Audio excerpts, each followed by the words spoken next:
Hi there runners, welcome back. It's Tony James here with another episode of Let's Get Running, where we dive deep into all things running and endurance training.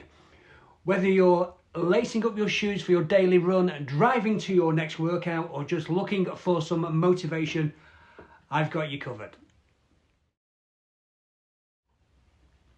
Today we're talking about something that's super important for anyone who's serious about their running. Overtraining. I know most people need a little push to get out and exercise, right? But endurance athletes like us, well, we're a different breed. Sometimes we need to be held back more than we need to be nudged forward. As a coach, I've seen it over and over again. The most dedicated runners, cyclists and endurance athletes are often the ones who push themselves too hard. And while that drive and willingness to work is crucial to your success, it's not the only ingredient. Knowing when to pull back is just as important, and that's what we're going to talk about today. How do you know if you're doing too much? Well, how do you recognize when you're on the edge of burnout? Well, today I've got 5 indicators to help you spot the signs of overtraining before it takes a toll on your performance and your health. All right, first up, tanking performance. Look, the whole point of training is to get fitter, right? If you're out there running regularly and you notice that you're getting worse instead of better, something is off. Maybe you're knocking out 17 miles like a champ a few weeks ago, but now you're struggling to hit 14.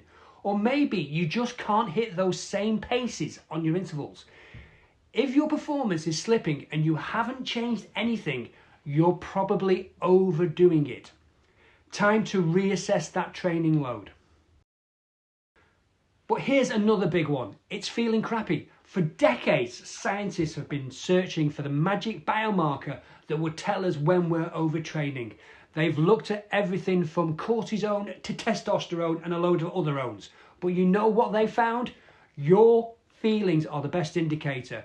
No, seriously, a 2015 study found that how athletes feel is actually more reliable signal of overtraining than any hormone level or blood tests. It makes sense, right? If you're dragging through your runs, feeling constantly worn out and your body's just screaming for a break, pay attention. When you're consistently feeling off, that is your cue to rest. Next, let's talk about your heart rate. A classic sign of overtraining is an elevated morning pulse. So if you're not doing this already, start checking your heart rate first thing in the morning. If it's consistently higher than normal, it might be a red flag. And for those of you who like data, there's a fancy tool called the heart rate variability, HRV for short. Many smartwatches and apps like HRV4 can track it. HRV gives you insight into how well your body is handling stress, including training stress. Lower HRV, you might be pushing too hard. All right, now this one's personal. If you're dreading your workouts, that's a huge sign. It's natural to have tough days, but if your thought of running just fills you with dread, it's not about a lack of motivation, it's your body telling you, hey, we need to chill out for a bit. So if you find yourself making excuses to skip your runs, it might be time to back off and recharge. And finally, let's talk about those easy days. You know, the days where you're supposed to take it easy? If they're suddenly not so easy anymore, that's a warning sign.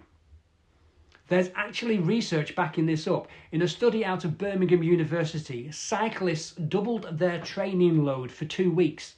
And at the end, they rated their easy efforts as almost 9% harder than when they were training normally. If your easy runs are starting to feel like a grind, that's your body waving that red flag of overtraining. So what's the big takeaway? Well, it all comes down to one word: attention. You've got to pay attention to your body. Listen to those signals it's sending you. If you do that, you'll avoid burnout and keep running strong for years to come. All right, guys, that's all for today. I hope this helps you stay smart with your training and avoid the trap of overdoing it. Remember, sometimes the best way to improve is to rest. So don't be afraid to ease up when your body needs it. It's all part of the process. If you've enjoyed this video, don't forget to subscribe, leave a review and share it with your fellow runners. Until next time, let's get running, keep training smart, and I'll see you out there on the roads and the trails.